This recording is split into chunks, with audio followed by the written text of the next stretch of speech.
Ayan, it's official, another paid promotion ni Maymay. Yan po ay ang Beauty Vault. Kaya ang sabi ni Yuan Rikha Marie, magkaiba ba sila ni Megan? Yan din ask ko, hindi ba same ng line? Magkaiba ba sila ng Megan? Magkaiba ba sila ni Bello? Of course, magkaiba sila kasi magkaiba ang pangalan. Pero we don't know. Baka malay mo, magkaibigan yan or magkapitbahay or magpisan joke.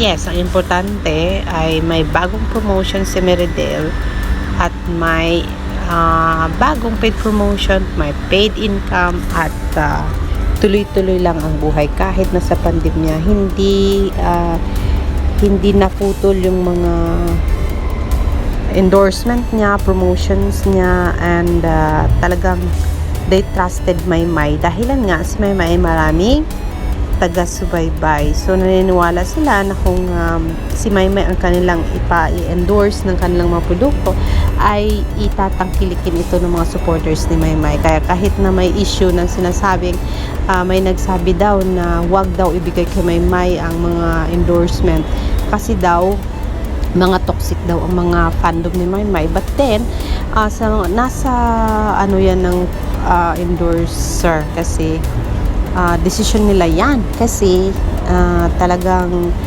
makikita nyo naman na flyers, solids, and lahat na nagmamahal kay Maymay ay binibili ang produkto na pinopromote ni Maymay. And yun nga, ipinapakita pa nga nila sa Twitter, pinopost nila yung mga photos ng mga purchases nila. Kaya congratulations Maymay, don't worry, maraming nagmamahal sa'yo, marami pang blessings na darating sa'yo kasi marami ang naniniwala sa kakayanan mo at sa kakayanan ng fandom mo. Kaya congratulations sa bago mong paid promotions and we are wishing for more para sa'yo.